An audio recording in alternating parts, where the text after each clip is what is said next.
जुगल sir online classes में आप सभी मित्रों का हार्दिक स्वागत है। डेली करंट अफेयर्स के हिसाब से अपनी क्लास चल रही है और सितंबर माह की बिल्कुल अपन चर्चा करते हैं जो बिल्कुल लेटेस्ट चर्चित है उनको लेकर।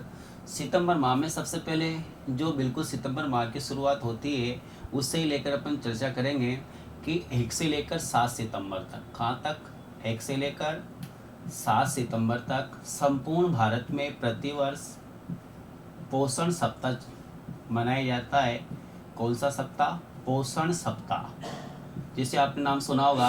सड़क वाहन दुर्घटना से संबंधित जागरूकता के लेकर जो सप्ताह मनाया जाता है उसका नाम है सड़क सुरक्षा सप्ताह, वन्य जीव सप्ताह। ऐसे 1 से लेकर 7 सितंबर तक प्रतिवर्ष भारत में क्या मनाया जाता है? पोषण सप्ताह। यानी कि बालकों को लेकर जो विशेष रूप से डिजीज होती है, प्रॉब्लम होती है, उनको सबको लेकर पोषण सप्ताह से संबंधित जागरूकता अभियान चलाए जाते हैं। तो ये सबसे ज़्यादा ध्यान रखना, वर्तमान में भारत सरकार के द्वारा इसके ऊपर बहुत सारी योजनाएं लागू की गई है और वर्तमान में पूरा सितंबर माह ही क्या चल रहा है? पोषण से संबंधित कार्यक्रम चल रहा है। तो 1 से लेकर सितंबर माह तक पोषण सप्ताह मनाया जाता है, ये विशेष रूप से आप ध्यान रखना। और संपूर्ण वर्ल्ड में, पूरे वर्ल्ड में 2 सितंबर 1969, 2 सितंबर 1969 को जो वर्तमान में आप देख रहे हो एटीएम का जो प्रयोग होता है, ऑटोमेटिक टेलरिंग मशीन। तो आपसे मेरा नेक्स्ट किसी भी एग्जाम के लिए इम्पोर्टेंट हो सकता है कि भारत में भी जो एटीएम का उपयोग बैंकों में कितना बिल्कुल बढ़ रहा है। तो सबसे पहले 2 सितंबर 1969 से एटीएम का प्रयोग किस शहर से शुरू हुआ था? आपसे बिल्कुल मेरा जो क्वेश्चन है इसको समझना। जैसे आपके 4 ऑप्शन आ जाते हैं कि 2 सितंबर 1969 से 1969 में सर्वप्रथम पूरे वर्ल्ड में एटीएम का प्रयोग किस देश से शुरू हुआ था या किस शहर से शुरू हुआ था? तो आपके सामने एक ऑप्शन है हांगजाओ चून, बी ऑप्शन है आपके पास टोक्यो नामक शहर जहाँ पर वर्तमान में ओलंपिक होने जापान, और सी ऑप्शन है आपके पास न्यूयॉर्क अमेरिका, और डी ऑप्शन है आपके पास नई दिल्ली भारत। तो इसमें जो सही ऑप्शन होगा, अगर ऐसा क्वेश्चन आ जाता है कि भारत में या पूरे पूरे विश्व को कवर कर रहा है, संपूर्ण विश्व में सर्वप्रथम एटीएम ऑटोमेटिक टेलरिंग मशीन नामक जो सुविधा है बैंकिंग के लिए, उसकी शुरुआत 2 सितंबर 1969 से हुई है। और सर्वप्रथम ये शुरुआत किस शहर से हुई है? अमेरिका का प्रसिद्ध शहर न्यूयॉर्क शहर से ये शुरुआत की गई है। तो एटीएम बैंकिंग को लेकर ये विशेष रूप से आप ध्यान रखना, और इनको लेकर जो चर्चा है वापस काफ़ी बहुत ज़्यादा है और इनसे ही जुड़े हुए अधिकांश क्वेश्चन आते हैं। वर्तमान में बैंकिंग काफ़ी चर्चाओं में रह रहा है। सबसे पहले बात करते हैं, वर्तमान में सितंबर माह में 5 राज्यों में राज्यपाल चेंज हुए हैं। राज्यपाल का आपने विशेष रूप से नाम सुना होगा। इससे पहले राजस्थान उच्च न्यायालय हाईकोर्ट के मुख्य न्यायाधीश चेंज हुए, वो भी मैं आपको पढ़ा चुका हूँ। जो वर्तमान में राजस्थान उच्च न्यायालय के मुख्य न्यायाधीश कौन बनाया गया है? इंद्रजीत महांती को। किसके स्थान पर? एस रविंद्र भट्ट के स्थान पर।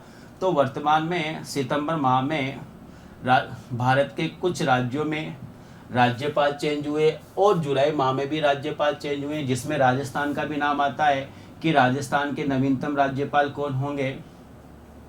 ऐसे आपने नाम सुना होगा केरल राज्य है एक, तो जिन 5 राज्यों में राज्यपाल चेंज किए गए हैं, एक महाराष्ट्र राज्य है, एक तेलंगाना राज्य है, केरल है, महाराष्ट्र है, तेलंगाना है, और एक हिमाचल प्रदेश राज्य है। अगर आपको मालूम हो तो केरल की राजधानी क्या है? केरल की राजधानी तिरुवनंतपुरम है। महाराष्ट्र की क्या है? मुंबई है। तेलंगाना की क्या है? हैदराबाद है। हिमाचल प्रदेश की क्या है? शिमला है। राजस्थान की क्या है? जयपुर है। तो जो केरल के राज्यपाल बने हैं ये आपको विशेष रूप से ध्यान रखना। केरल के जो नवीनतम राज्यपाल है उनका नाम है आरिफ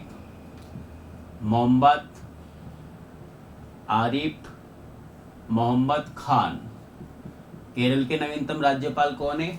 आरिफ मोहम्मद खान। ये आपको विशेष रूप से ध्यान रखना है। और जो महाराष्ट्र राज्य है, महाराष्ट्र के नवीनतम राज्यपाल कौन होंगे? भगत सिंह केसीआर कौन किसके राज्यपाल है? महाराष्ट्र के। जो तेलंगाना है, तेलंगाना के विशेष रूप से आपको नाम याद रखना है क्योंकि तेलंगाना ऐसे भी भारत का नवीनतम राज्य है और तेलंगाना का जो राज्यपाल है सबसे इम्पोर्टेंट है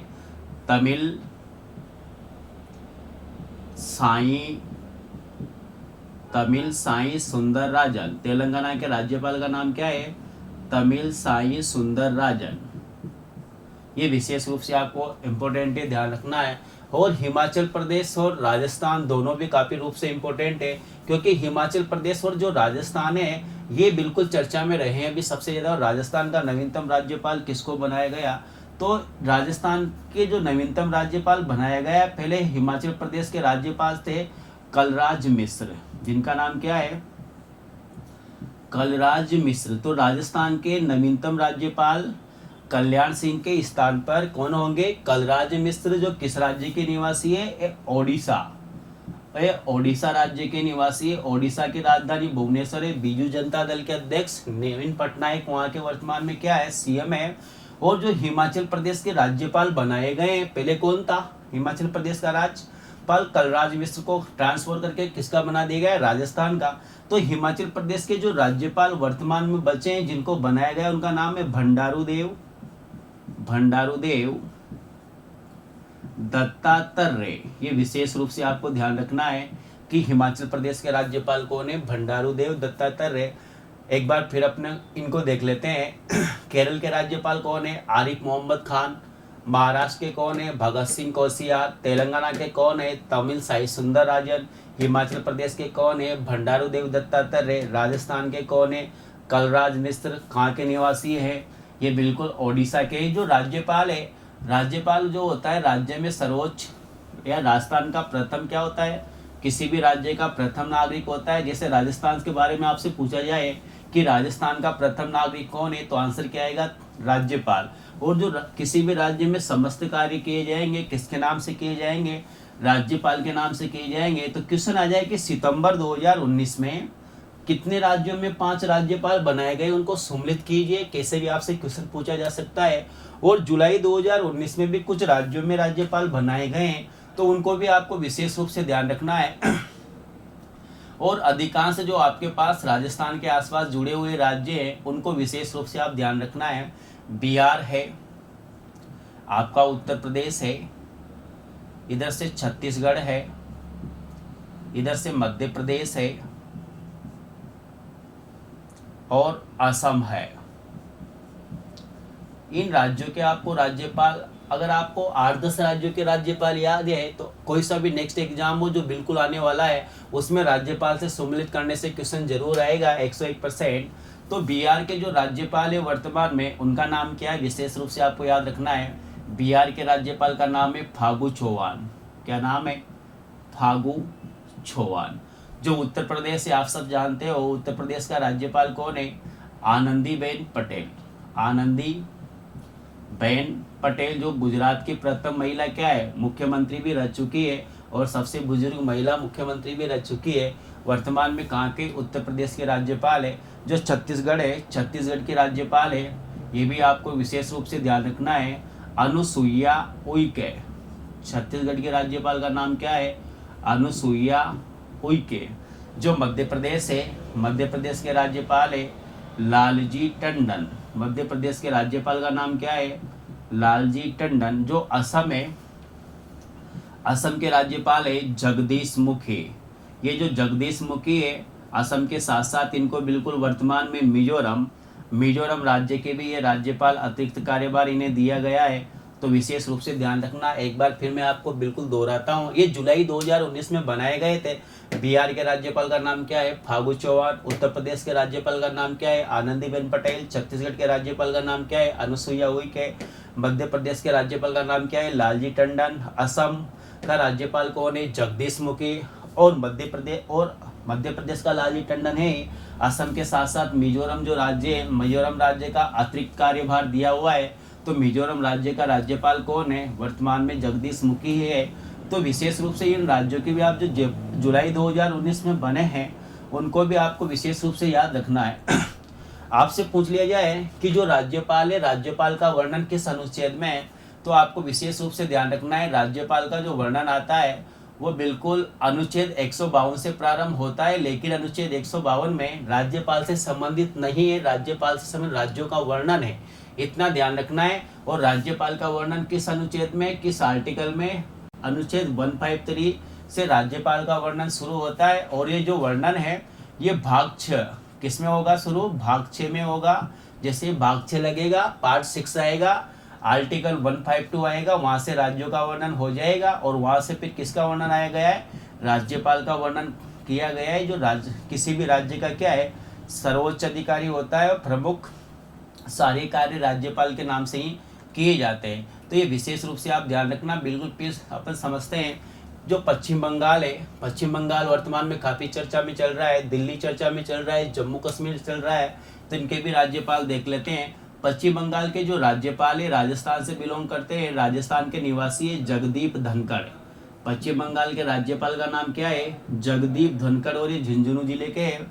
दिल्ली जो राज्य है, दिल्ली राज्य के राज्यपाल है अनिल बैजल, वर्तमान में दिल्ली राज्य में चुनाव होने हैं। और जो जम्मू कश्मीर है, जम्मू कश्मीर के राज्यपाल है सत्यपाल मलिक। जम्मू कश्मीर के राज्यपाल कौन है, सत्यपाल मलिक। तो ये विशेष रूप से आप बिल्कुल राज्यपालों से जुड़ा हुआ आपको ध्यान रखना है। एक बार फिर मैं आपको दोहराता हूँ, पश्चिम बंगाल के कौन है, जगदीप धनखड़, कहाँ के, झुंझुनू राजस्थान के निवासी। दिल्ली के कौन है, अनिल बैजल। और जम्मू कश्मीर के कौन है, सत्यपाल मलिक। और वर्तमान में काफ़ी चर्चा में चल रहा है जो 17वीं लोकसभा के साथ जहाँ पर चुनाव संपन्न हुए थे, आंध्र प्रदेश के वर्तमान में राज्यपाल कौन है। तो ये लगभग आपके पास 12-13 राज्यों के राज्यपाल आपके पास हो जाएंगे। और इतने आपको एग्जाम की दृष्टि से एग्जाम पास करने के लिए पर्याप्त है। जो आंध्र प्रदेश के राज्यपाल है उनका नाम है विश्वभूषण हरिचंदन। विश्वभूषण हरिचंदन, देखो नाम बहुत अच्छा है, हरिचंदन। तो इनको एक बार फिर आप देख लो कि आंध्र प्रदेश का राज्यपाल कौन है, विश्वभूषण हरिचंदन। जम्मू कश्मीर का कौन है, सत्यपाल मलिक। दिल्ली का कौन है, अनिल बैजल। पश्चिम बंगाल का कौन है, जगदीप धनखड़। राज्यपाल किसी भी राज्य में जो समस्त कार्य किए जाते हैं, राज्यपाल के पास इतना पावर होता है। अगर आपने सुना और पढ़ा हो कॉन्स्टिट्यूशन में, राज्यपाल किसी भी राज्य की नागरिक की सजा को माफ कर सकता है, उसको कम कर सकता है, घटा सकता है। ऐसे सभी सारे जो नियम कानून सब बिल्कुल है वो किसके पास है, राज्यपाल के पास ही। और 7वें संविधान संशोधन 1956 के तहत ये प्रावधान किया गया है, संविधान में ये जोड़ा गया है कि जो राज्यपाल है वो राज्यपाल किसी भी एक राज्य का या एक से अधिक राज्य, 2 या 2 से अधिक राज्यों का संयुक्त रूप से राज्यपाल बनाया जा सकता है। ये 7वें संविधान संशोधन 1956 में जोड़ा गया है, जो वर्तमान में एसआई सब इंस्पेक्टर के पेपर में 2018 में क्वेश्चन पूछा गया था। तो राज्यपाल से संबंधित विशेष रूप से आप जानकारी वर्तमान में ध्यान रखना। इसमें नेक्स्ट आज की सबसे इम्पोर्टेंट चर्चा करते हैं कि जो 4 सितंबर अभी आया नहीं है, आने वाला है 4 सितंबर 1987 को, 1987, 4 सितंबर 1987 को एक प्रसिद्ध भारतीय महिला थी जो पूरे वर्ल्ड में भी जानी जाती है, लेकिन भारत और राजस्थान के रेफरेंस में लेते हैं कि 4 सितंबर 1987 को राजस्थान का सीकर जिला काफ़ी हाईलाइट रहा और काफ़ी ज़्यादा चर्चित रहा। यहाँ की एक रूप कंवर, ये रूप कंवर महिला है, रूप कंवर जो किस जिले की है, मूल रूप से ये सीकर जिले की। वर्तमान में इसके पीछे शादी होती है, उसके बाद जुड़ती है। लेकिन रूप कंवर जब इसका जन्म हुआ कहाँ की थी, जयपुर जिले की। तो रूप कंवर का जो शादी है सीकर जिले के राजा है मालपान शेखावत, मालपान सिंह शेखावत। ये जो मालपान सिंह शेखावत है, इनके साथ रूप कंवर का संबंध होता है, विवाह होता है। लेकिन विवाह के 7 महीने के बाद ही मालपान सिंह शेखावत की मृत्यु हो जाती है। और जो रूप कंवर शेखावत है, रूप कंवर शेखावत बिल्कुल प्रताड़नों के कारण समाज के द्वारा जो प्रताड़ित की जाती है उसको लेकर ये सती हो जाती है। तो ये सती में इनकी गिनती होती है। राजस्थान की ऐसी एकमात्र राजस्थान की महिला रूप कंवर शेखावत जिसने 4 सितंबर 1987 को जो सती हुई है, उसका वर्तमान में केस चल रहा है और इसके संबंधी सुनवाई न्यायालय से लेकर चर्चा में बनी हुई है, न्यूज़पेपरों में, इनमें। तो इस समय जो राजस्थान के मुख्यमंत्री थे उनका नाम था हरिदेव जोशी। हरिदेव जोशी। इसमें से जो आपका क्वेश्चन बन सकता है, सीकर, देखो सती प्रथा को लेकर बहुत सारे अपवाद रहे हैं, प्राचीन समय की जो बात है, कुप्रथा है, उनको लेकर काफ़ी सामना करना पड़ता है। जैसे मैं फिर उदाहरण दूंगा, इनके साथ रूप कंवर के साथ जो घटना घटित हुई इसको आप ऐसे समझ सकते हो, जैसे कोई स्टूडेंट है, आप बिल्कुल अपने ऊपर ले सकते हो, लगातार 2 साल 3 साल 4 साल से किसी भी कॉम्पिटिटिव एग्जाम की तैयारी कर रहा है, लेकिन कॉम्पिटिटिव एग्जाम में सिलेक्शन नहीं होने के कारण समाज के द्वारा, घर परिवार के द्वारा, पास पड़ोस के द्वारा, मोहल्ले के द्वारा उसको प्रताड़ित किया जाता है। तो वो व्यक्ति एक दिन क्या कर लेता है, सुसाइड कर लेता है। सुसाइड को क्या बोलते हैं, सती होना। प्राचीन जमाने में जो सती होना है, बिल्कुल जलती हुई चिता में पति के साथ ही बिल्कुल इंसान जिंदा है वैसे उसको बिल्कुल सती हो जाते हैं। तो ऐसे ही जो वर्तमान में जो केसेज है वो बिल्कुल घर परिवार समाज को लेकर हो रहे हैं। तो ऐसे जो रूप कंवर सती हुई है, तो आपसे इतना सा क्वेश्चन आ सकता है कि रूप कंवर शेखावत का संबंध किस जिले से है, सीकर जिले से है। और रूप कंवर शेखावत जो सती हुई थी 4 सितंबर 1987 को, वो समय राजस्थान के मुख्यमंत्री कौन थे, हरिदेव जोशी थे। तो वर्तमान में ये काफी चर्चा में चल रही है। और इनके जो पति थे मालपाल सिंह शेखावत, इनकी मृत्यु होने के बाद ही इन्हें बहुत सारी परिस्थितियों से, परेशानियों से गुजरना पड़ा। उसके बाद ही इन्होंने इतना बड़ा कदम उठाया। तो इस जैसे आपने सुना होगा, प्रसिद्ध जीण माता का मंदिर सीकर, सती प्रथा, हर्ष माता का मंदिर, इनका सबको लेकर काफी राजस्थान का सीकर कैसा कस्बा चर्चा में रहा है। नेक्स्ट आज के इंपोर्टेंट से जुड़े चर्चा करेंगे। एक वर्तमान में चक्रवात चल रहा है, डोरियन चक्रवात। डोरियन चक्रवात क्वेश्चन आ जाए आपके, बिल्कुल डोरियन चक्रवात का संबंध किस देश से है? तो डोरियन चक्रवात का संबंध अमेरिका के शहर है फ्लोरिडा, फ्लोरिडा नामक शहर से इसका संबंध है। और ये चक्रवात वर्तमान में वहां से चल रहा है और अटलांटिक महासागर से ये चक्रवात उत्पन्न हो रहा है। इसको लेकर वर्तमान वहां के राष्ट्रपति डोनाल्ड ट्रंप भी चिंतित है। और इसकी जो गति है 290 किलोमीटर प्रति घंटे के हिसाब से इसकी गति है डोरियन चक्रवात की।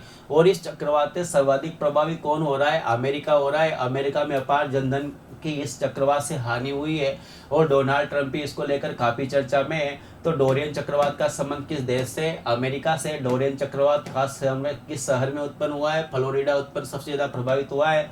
और डोरियन चक्रवात किस महासागर से उत्पन्न हुआ है, अटलांटिक महासागर से, जिसकी वर्तमान में कितनी गति है 290 किलोमीटर प्रति घंटा। जो ये अमेरिका देश है, अमेरिका देश सुर्खियों में बना रहता है हमेशा। और अमेरिका देश से कोई सा भी एग्जाम हो, अधिकांश क्वेश्चन आते ही आते हैं। वापिस भारत की बात करें तो भारत में एक जलवायु को लेकर COP 14 नामक सम्मेलन आयोजित किया जा रहा है, जो सितंबर माह में आयोजित करना है। और ये जो COP 14 सम्मेलन है, इसकी शुरुआत होने को है। ये भारत में वर्ष 2019 में कहाँ पर आयोजित किया जा रहा है, ग्रेटर नोएडा का आपने नाम सुना होगा। ग्रेटर नोएडा भारत में ये सम्मेलन आयोजित किया जा रहा है। और ऐसा पहली बार हुआ है कि भारत इस सम्मेलन की मेजबानी कर रहा है। नहीं तो पहले इस मेजबानी किस देश के पास थी, चीन देश के पास थी। और ये संयुक्त रूप से लगातार पहले चीन देश के पास थी, अब लगातार भारत 2 वर्ष तक इसकी मेजबानी करेगा। तो COP 14 जो सम्मेलन है 2019 ग्रेटर नोएडा में होगा। एक ग्लोबल वार्मिंग पर्यावरण से संबंधित सम्मेलन है। और ये जो सम्मेलन है, इस सम्मेलन का जो उद्घाटन करेंगे भारत में वो वर्तमान पर्यावरण मंत्री प्रकाश जावड़ेकर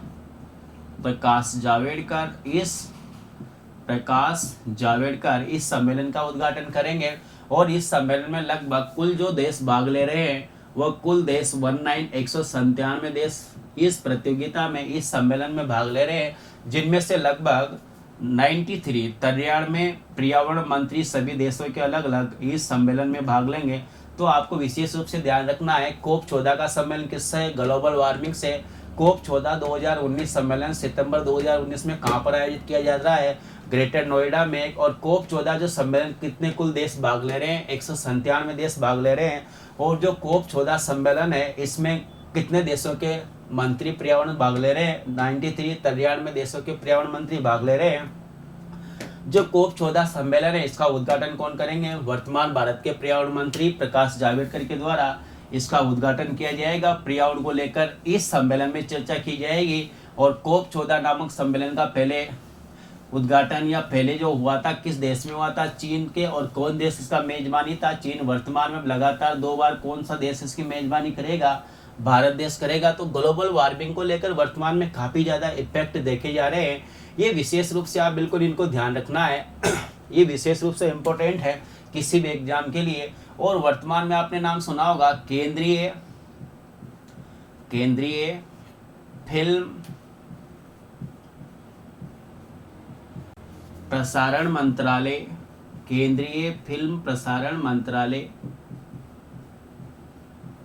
जो नई दिल्ली में स्थित है, इसके जो वर्तमान में अध्यक्ष है केंद्रीय फिल्म प्रसारण मंत्रालय के, उनका नाम है प्रसून जोशी।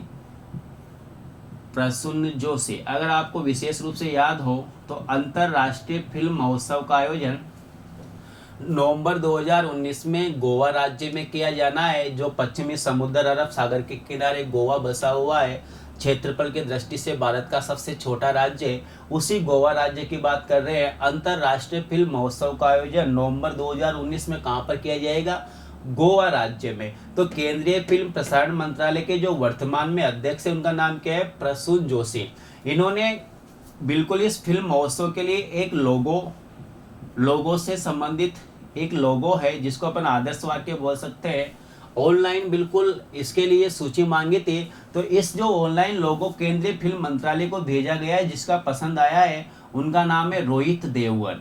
यानी कि जो अंतर्राष्ट्रीय फिल्म महोत्सव और केंद्रीय फिल्म प्रसारण मंत्रालय के द्वारा जो वर्तमान में लोगो दिया गया है, वो किस व्यक्ति के द्वारा दिया गया है? रोहित देवगन के द्वारा। जैसे आपको विशेष रूप से याद हो, जो भारतीय मुद्रा रुपया है, इसका जो लोगो जिसने दिया है, ये जो भारतीय मुद्रा का रुपया का लोगो है, वो विशेष रूप से चेन्नई के डी उदय कुमार के द्वारा दिया गया है। उसी प्रकार जो अंतर्राष्ट्रीय फिल्म महोत्सव आयोजित किया जाएगा केंद्रीय फिल्म प्रसारण मंत्रालय नई दिल्ली के द्वारा, कहाँ पर? गोवा में, जिसमें पूरे वर्ल्ड के सभी जानी मानी हस्तियां भाग लेंगी।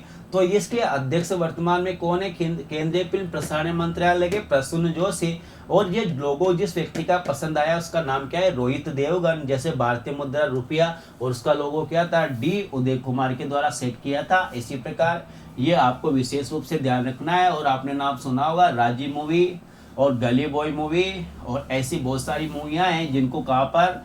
अंतर्राष्ट्रीय फिल्म महोत्सव के दौरान प्रस्तुत किया जाना है।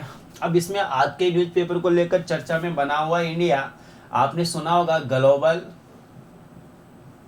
ग्लोबल हैप्पीनेस यानी कि प्रसन्नता, ग्लोबल हैप्पीनेस इंडेक्स। हैप्पीनेस को अपन बोलेंगे प्रसन्नता सूचकांक। ग्लोबल हैप्पीनेस इंडेक्स को लेकर वर्तमान में काफ़ी चर्चा में है न्यूज़पेपरों में, सब में। तो ग्लोबल हैप्पीनेस इंडेक्स जो है प्रसन्नता नामक सूचकांक, इसमें टोटल 28 देशों ने भाग लिया है। कुल कितने देशों ने भाग लिया है? 28 देशों ने। जो ग्लोबल हैप्पीनेस जो इंडेक्स है, जो सूचकांक है, इसमें जो भारत का स्थान रहा है, इसमें भारत का 9वां स्थान रहा है। कौन सा स्थान रहा है? 9वां। आपसे डायरेक्ट क्वेश्चन ऐसे पूछा जा सकता है कि जो ग्लोबल हैप्पीनेस इंडेक्स है, इसमें कुल 28 देशों ने भाग लिया है, और इस इंडेक्स में भारत को कौन सा स्थान मिला? यानी कि इन 28 देशों में जो सर्वे किया गया है, उसके हिसाब से भारत को प्रसन्नता के हिसाब से कौन सा स्थान मिला है? 9वां स्थान मिला है। अपना बिल्कुल लास्ट पॉइंट चल रहा है। जो ग्लोबल हैप्पीनेस इंडेक्स है, इसमें जो प्रथम स्थान मिला है, ये प्रथम स्थान आपको विशेष रूप से ध्यान रखना है। और फर्स्ट स्थान किसको मिला है? इसमें फर्स्ट रैंकिंग ऑस्ट्रेलिया देश को, ऑस्ट्रेलिया। सेकंड रैंकिंग किसको मिली? कनाडा देश को। थर्ड रैंकिंग किसको मिली? चीन देश को। फोर्थ रैंकिंग किसको मिली? ब्रिटेन देश को। 5 रैंकिंग किसको मिली? फ्रांस देश को। 6 रैंकिंग किसको मिली? अमेरिका देश को। और 7वीं रैंकिंग किसकी मिली? सऊदी अरब देश को। और जो 8वीं रैंकिंग है किसको मिली? यूरोप महाद्वीप के जर्मनी देश को। और जो इसमें 9वीं रैंक मिली है, विशेष रूप से आपके लिए इम्पोर्टेंट होगी, भारत को। तो आपसे डायरेक्ट क्वेश्चन आएगा, ग्लोबल हैप्पीनेस इंडेक्स प्रसन्नता सूचकांक में सितंबर 2019 में कुल कितने देशों ने भाग लिया? 28 देशों ने भाग लिया। और ग्लोबल हैप्पीनेस इंडेक्स में प्रथम स्थान किसने प्राप्त किया? ऑस्ट्रेलिया ने। सेकंड किसने प्राप्त किया? कनाडा ने। थर्ड किसने प्राप्त किया? चीन ने। फोर्थ किसने, ब्रिटेन ने, 5 फ्रांस ने और 6 अमेरिका में, 7वां स्थान सऊदी अरब का, 8वां स्थान जर्मनी का, 9वां स्थान भारत का।